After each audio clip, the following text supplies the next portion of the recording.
সংসদে তো দেখি শুধুমাত্র আপনাদের আইনমন্ত্রী সালাউদ্দিন সাহেবই কথা বলেন, সংসদে দেখি আসাদুজ্জামান সাহেব আইনের এক্সাম্পল ব্যাখ্যা দেন 40-45 মিনিট ধরে, সালাউদ্দিন সাহেব আমরা দেখি সেখানে 50 মিনিট ধরে কথা বলেন।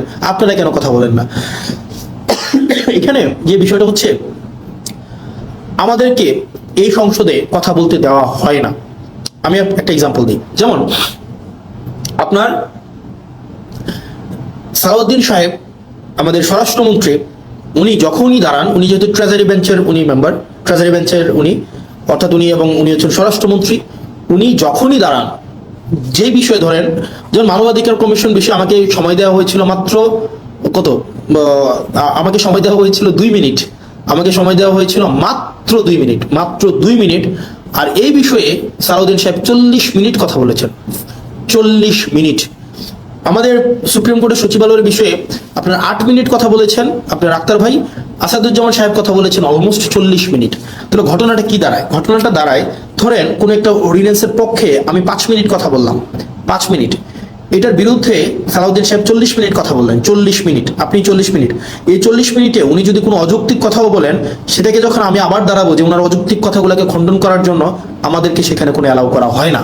তার মানে আপনি সময় পাচ্ছেন 5 মিনিট আর সালাউদ্দিন সাহেব সময় পাচ্ছেন 40 মিনিট। আপনার কাছে উনার কথাটাই হচ্ছে কি, উনি উনার মতো করে মনের মাধুরী মিশিয়ে, মেটাফোর দিয়ে, উনি হচ্ছে ইতিহাস টেনে, উনি উনার নিজের ব্যক্তিগত অভিজ্ঞতা, দর্শন সবগুলাকে উনি হচ্ছে সংমিশ্রণ করে উনার মনের মাধুরী মিশিয়ে উনি কথা বলতে পারেন। এবং সেই জায়গা থেকে আমাদেরকে সময় দেওয়া হয় 2 মিনিট, এবং রিকোয়েস্ট করে সময় নেওয়া হয় 1 মিনিট, এবং যখনই আবার সময় চাওয়া হয় তখন আমাদেরকে বলা হয় this is not Shahbag strikes parliament, which is very unfortunate. কারণ আপনি একই টপিকে আপনার মানবাধিকার কমিশনের বিলের উপরে সালাউদ্দিন সাহেব কথা বলবেন 45 মিনিট, আর সেখানে আমাকে কথা বলতে দিচ্ছেন আপনি 2 মিনিট, আপনি আমাকে 2 মিনিট কথা বলতে দিচ্ছেন। মানে এটা খুবই আনজাস্টিফাইড।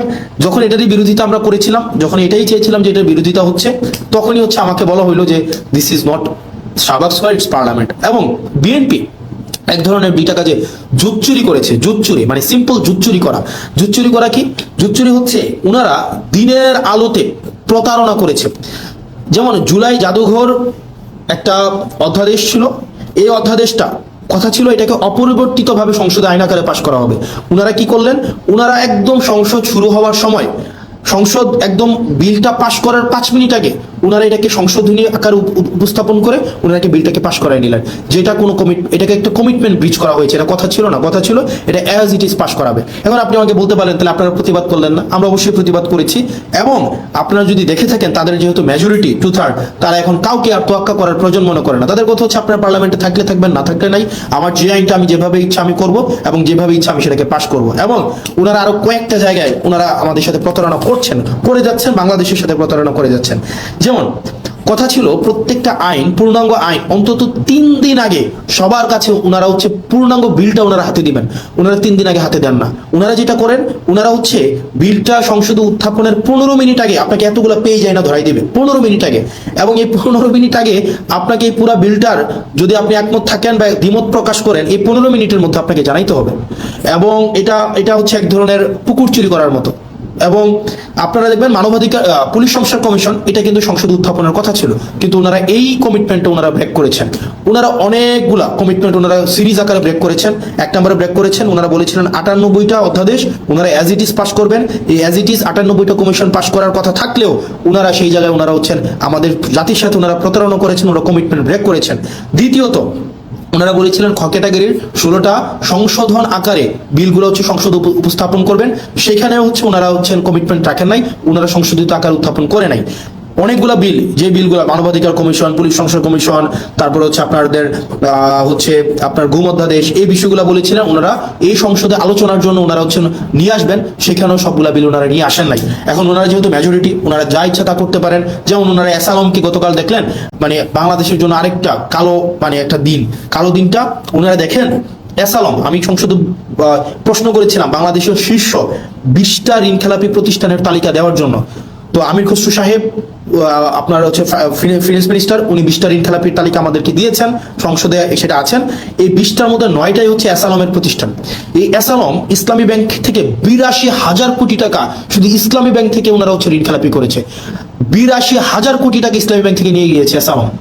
আপনার ইন্টারিম গভর্নমেন্ট যখন আসলো, ইন্টারিম গভর্নমেন্টের আপনার হচ্ছে যিনি গভর্নর ছিলেন, এই গভর্নর কি করলেন, এই ব্যাংকগুলোকে বাঁচানোর জন্য 36,000 কোটি টাকা রিফিল করলেন, যেন এই ব্যাংকগুলা জনগণকে এই টাকাটা দিতে পারে এবং ব্যাংকগুলোকে যেন বাঁচানো যায়।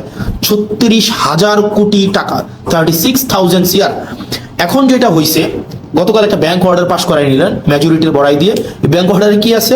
অর্ডারে আছে আপনার আগের যারা মালিক ছিল, যারা ব্যাংকগুলাকে চুরি নষ্ট করেছে, যারা ব্যাংকগুলাকে একদম মানে ধ্বংস করে দিয়েছে বাংলাদেশের অর্থনীতিকে আওয়ামী লীগের সময়, এবং এই ব্যাংকগুলাকে চুরি করে টাকাগুলাকে বিদেশে নিয়ে গিয়েছে, এই ইন্টারিম গভর্নমেন্ট স্ট্রিক্ট আইন করেছিল তাদেরকে কোনোভাবে এই ব্যাংকে ফেরত আনা যাবে না, এই মালিকদেরকে আর ব্যাংক তুলে দেওয়া হবে না। কারণ ভাই তারা ব্যাংকগুলোকে নষ্ট করে দিয়ে জনগণের টাকাগুলোকে বিদেশে পাচার করে দিয়েছে, এই মালিকদের হাতে আর ব্যাংক তুলে দেওয়া যাবে না। অথচ গতকাল সরকার একটা আইন করলো, সেই আইনটা হচ্ছে কি? আইনটা হচ্ছে যদি 7% টাকা ফেরত দেয়, আপনার 36,000 কোটি টাকার 7% যদি ওনারা ফেরত দেয়, তাইলে আবার তাদের কাছে মালিকানা বুঝাই দেওয়া হবে। তাহলে চিন্তা করেন, তার মানে আপনি টাকা 82,000 কোটি টাকা মারলেন, এখন সরকার এই ব্যাংকগুলোকে বাঁচানোর জন্য আবার 36,000 কোটি টাকা দিল, এখন আপনি মাত্র 7% টাকা ফেরত দিয়ে, তার মানে হচ্ছে 2,500-3,000 কোটি টাকা ফেরত দিয়ে আপনি আবার মালিকানা পেয়ে যাবেন। তার মানে আপনি চুরির সময় চুরি করলেন, চুরি করার সময়, মানে এটা সিম্পল, এটা বোঝানো হচ্ছে যেমন যদি বলতে যাই, আপনার একটা দোকান আছে, এই দোকানে 1 লক্ষ টাকা ছিল, আপনার এই 1 লক্ষ টাকার পুঁজিটাকে পুঁজিটাকে বিক্রি করে দিলেন, একদম আপনার লাভ তো করলেন না, পুঁজিটাকে বিক্রি করে দিলেন, 1 লক্ষ টাকাই আপনি বিক্রি করে দিলেন, নিজের মতো করে খরচ করে ফেললেন, এই 1 লক্ষ টাকা সরাই নিলেন। তখন কি করলো সরকার, আপনার দোকানটা যেন টিকে থাকে, কাস্টমার যেন অ্যাটলিস্ট দোকানে আসতে পারে, দোকানটা যেন টিকে থাকে, সরকার আবার 50,000 টাকা ফেরত দিল, যে তোমাকে দিল যে ভাই তুমি দোকানটাকে কোনো রকমের টিকাই রাখো। সরকার আপনাকে ফেরত দিল এবং বলল কি, আগের যে মালিক যে 1 লক্ষ টাকা নিয়ে পালাই গেছে, তাকে কোনোভাবেই আর এই দোকানের মালিকানা বুঝাই দেওয়া হবে না। এখন এই সরকার কি করলো, এই সরকার আসার পরে ওই মালিককে আবার এখন সুযোগ দিল যে তুমি যদি মাত্র 7% টাকা ফেরত দাও, মাত্র 7,000 টাকা ফেরত দাও, তাইলে তোমাকে আবার মালিকানা বুঝাই দেওয়া হবে। তার মানে ওই দোকানদার 1 লক্ষ টাকাও খাইছে, পরবর্তীতে সরকারের 50,000 টাকাও পাইছে, এখন মাত্র 7,000 টাকা ফেরত দিয়ে সে এখন এই দোকানের মালিকানা বুঝে পাইবে। মানে এত মানে অযৌক্তিক, অবিবেচনা প্রসূত কোন সিদ্ধান্ত হইতে পারে, মানে বিএনপি থেকে আমরা পাইতে পারি, মানে এটা কোনোভাবেই গ্রহণযোগ্য ছিল না। তার মানে আপনি 1.5 লক্ষ টাকা, মানে 1 লক্ষ টাকা তো এটা আপনি নিয়েই গেলেন জনগণ থেকে, সরকার আবার আপনাকে 50,000 টাকা দিল এটাকে বাঁচিয়ে রাখার জন্য, এখন মাত্র আপনি 7,000 টাকা ফেরত দিয়ে আপনি এই ব্যাংকের মালিকানা বুঝে পাবেন। সরকার এই ধরনের একটা কালো আইন করলো, কাকে খুশি করার জন্য? অ্যাসালমকে খুশি করার জন্য। কাকে খুশি করার জন্য? রাষ্ট্রের মাফিয়াদেরকে খুশি করার জন্য, যেটা বিএনপি থেকে খুবই আনএক্সেপ্টেবল একটা হচ্ছে মুভ। এই অ্যাটিটিউডটা যদি অব্যাহত থাকে, আপনি দেখেন বিএনপির যিনি HPM honourable prime minister Tarique Zia, ওনার মুভমেন্টগুলো যদি আপনি দেখেন, ওনার মুভমেন্ট হচ্ছে আপনি দেখবেন খুবই অ্যাকোমোডেটিভ, মানে খুবই অ্যাকোমোডেটিভ। আপনি দেখবেন খুবই সুন্দর পেয়ার স্টান্ট করতেছে, এই প্রোগ্রামে যাচ্ছে ওই প্রোগ্রামে যাচ্ছে, খুবই ডিসেন্ট এবং হচ্ছে ইনক্লুসিভ একটা মুভ দিচ্ছে। কিন্তু অ্যাক্টিভিটিগুলো যদি আপনি দেখেন, বিএনপির অ্যাক্টিভিটিগুলো লাস্ট 2 মাসে, নাম্বার 1 অ্যাক্টিভিটি বাংলাদেশ ব্যাংকে যেভাবে দখল করা হইলো, এই অ্যাক্টিভিটিটা যদি আপনার চোখে পড়ে, বিসিবিকে যেভাবে দলীয়করণ করা হইলো, স্থানীয় সরকারকে যেভাবে ধ্বংস করা হইলো, মানবাধিকার কমিশনকে যেভাবে বাতিল করে দেওয়া হইলো, পুলিশ সংস্কার কমিশনকে বাতিল করে দেওয়া হইলো, সুপ্রিম কোর্টের সচিবালয়কে বাতিল করে দেওয়া হইলো, এরপরে হচ্ছে আপনার এই ব্যাংকগুলোকে আবার দখল করার জন্য দখলবাজদেরকে যে সুযোগটা দেওয়া হইলো, এই অ্যাক্টিভিটিগুলো যদি আপনি একসাথে করেন, তাহলে আপনার কাছে যে বার্তাটা যায়, এই বার্তাটা কখনোই ইতিবাচক কোনো একটা বার্তা না। এই অ্যাক্টিভিটিগুলো যদি আমরা একসাথে যোগ করি, তাহলে যে বিএনপির চেহারাটা দাঁড়ায়, এই বিএনপির চেহারাটা যদি বেগম জিয়া বেঁচে থাকতেন, নিশ্চয়ই উনি সেটার জন্য অবশ্যই দুঃখ পাইতেন, কষ্ট পাইতেন। উনি বেঁচে থাকলে কখনোই এইভাবে মানে নগ্নভাবে দলীয়করণ করা হইতো না। উনি জুলাই জাদুঘরকে যেভাবে হচ্ছে বিএনপি দলীয়করণ করার জন্য সবার হচ্ছে দিনে দুপুরে প্রকাশ্যে যেভাবে একটা জালিয়াতির একটা আশ্রয় নিয়েছেন, সেটা ম্যাডাম যদি বেঁচে থাকতেন উনি অবশ্যই সেটার জন্য উনি লজ্জিত হতেন। সার্বিকভাবে বিবেচনায় আপনি যদি দেখেন বিএনপির লাস্ট 2 মাসের মুভ এবং বিরোধী দল আকারে আমরা আমাদের এই সংসদে আমাদের কথা বলার সুযোগ না দেওয়ার যে বিষয়টা, আমাদেরকে শাহবাগ দেখানো হচ্ছে, যে অর্থাৎ আপনি যদি কথা বলতে চান আপনি শাহবাগে যান, শাহবাগে আপনি যা ইচ্ছা তা বলতে পারবেন, এটা পার্লামেন্ট, এখানে আপনি যা ইচ্ছা তা বলতে পারবেন না, এখানে শুধুমাত্র সেটাই বলা যাবে। আপনি বিরোধী দল, আপনি মাত্র এই কয়টা সিট নিয়ে আসছেন, আপনি আবার এত বেশি সময় পাবেন কেন? ভাই আপনি একজন 40 মিনিট ধরে উনি ক্লাস নিতে পারেন, সেখানে আমাদেরকে সময় দেওয়া হয় 2 মিনিট, রেকর্ডে আছে। আপনি যদি দেখেন, আমরা যখন একটা বিলের বিরুদ্ধে দাঁড়াইলাম, মানবাধিকার কমিশনের বিলের বিরুদ্ধে দাঁড়াইলাম, আমাকে সময় দেওয়া হলো যে মিস্টার আব্দুল্লাহ আপনার সময় 2 মিনিট। আর এইটার রিভার্টাল যখন আসাদুজ্জামান সাহেব দিলেন, উনি 25 মিনিট প্লাস হচ্ছে উনি রিভার্টাল দিলেন।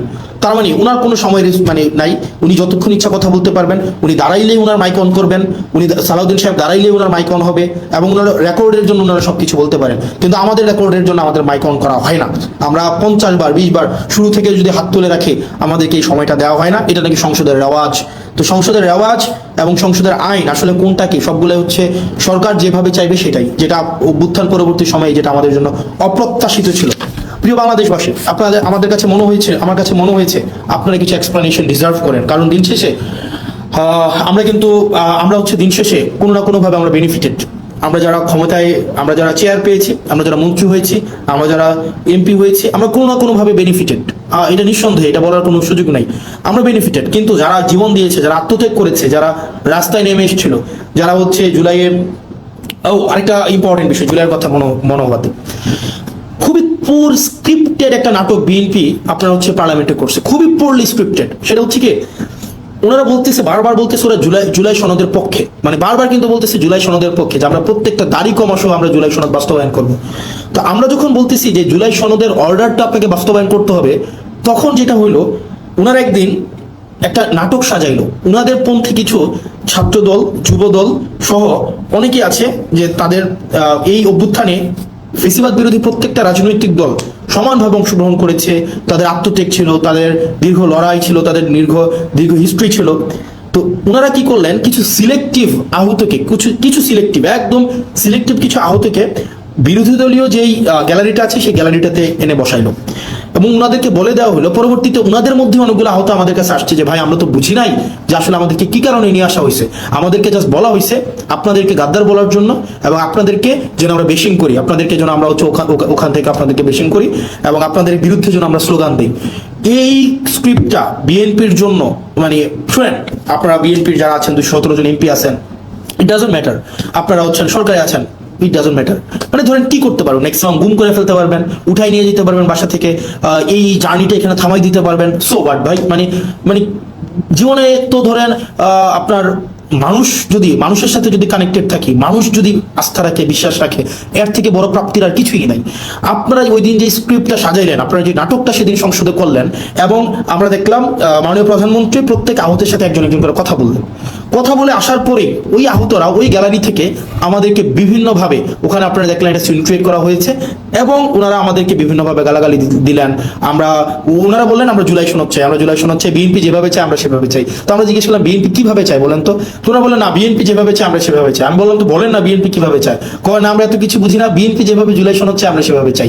এর মাঝখানে 3-4 জন আছে আমাদের কাছে এসে বললো যে ভাই আমরা খুবই দুঃখিত, আমরা আপনাদের সাথে এইভাবে আচরণ করার কারণে, কিন্তু আমাদেরকে এইভাবেই বলা হয়েছে, আমরা যেন আপনাদের বিরুদ্ধে স্লোগান দেই, আমরা যেন আপনাদেরকে হচ্ছে ওখানে অপমান করি, আমরা যেন আপনাদের বিরুদ্ধে এই ধরনের কথাগুলো বলি। মানে it's very unfortunate Mister Tarique Zia, honourable prime minister Tarique Zia, it's very unfortunate আপনি পার্লামেন্টে থাকা অবস্থায় এই ধরনের নাটক করা হবে এবং এটার ডিরেকশন আপনি দিবেন। মানে আমি জানি এটা স্ক্রিপ্ট রাইটার কে ছিল, এটার কোরিওগ্রাফার কে ছিল, এটার হচ্ছে ডিরেক্টর কে ছিল, আমি জানি না, কিন্তু আমি এটা বিশ্বাস করতে স্টিল চাই না যে এখানে আপনার এখানে কোনো ধরনের আপনি ব্যক্তিগতভাবে এখানে এটার পৃষ্ঠপোষকতা করেছেন, এটা আমি বিশ্বাস করতে চাই না। কিন্তু এটা যদি হয়ে থাকে এটা ভেরি আনফরচুনেট, এটা আপনার জন্য একটা ডিসক্রেডিট। কারণ আপনি এই ধরনের একটা মানে সংসদে যারা মানে বিএনপি পন্থী জুলাই, জামাতপন্থী জুলাই যুদ্ধে এইভাবে ক্লাসিফিকেশন করবেন এবং তাদেরকে দিয়ে প্রেস কনফারেন্স করি আমাদের বিরুদ্ধে কথা বলাবেন, এবং তারা পরবর্তীতে এসে তারা বুঝবে, তারা স্বীকার করবে যে তাদেরকে ব্যবহার করা হয়েছিল, এর থেকে দুঃখজনক Mister Tarique Zia honourable prime minister কিছু হইতে পারে না। এবং এটা আপনার জন্য খুবই ডিসগ্রেস, আপনার জন্য ডিসগ্রেস। আমি একজন পলিটিশিয়ান, আমি হচ্ছে এই একই সংসদে বসি, এবং আমার কাছে মনে হয়েছে লাস্ট 1 মাসের অ্যাক্টিভিটিতে আমাকে অবশ্যই কথা বলতে হবে। এবং আপনারা যে কাজটা করেছেন, আমি জানি না কে এটা স্ক্রিপ্ট রাইটার ছিল, কে এটা ডিরেক্টর ছিল, এটা যদি আপনারা করে থাকেন, এই যে জুলাই যোদ্ধাদের মধ্যে যে বিভাজন আপনারা করলেন এবং তাদেরকে যেভাবে রাজনৈতিক টুল হিসাবে আপনারা ব্যবহার করলেন, এটা আপনার জন্য এটাতে আপনার লজ্জিত হওয়া উচিত। এবং আমি বিশ্বাস করতে চাই আপনি এই ক্ষেত্রে কোনো ধরনের হচ্ছে আপনার নিজস্ব কনসেন্ট ছিল না। আর আপনাকে যারা বুঝিয়েছে, এই স্ক্রিপ্ট রাইটার যারা ছিল, ডিরেক্টর যারা ছিল, তারা আপনাকে বিপদে ফেলবে।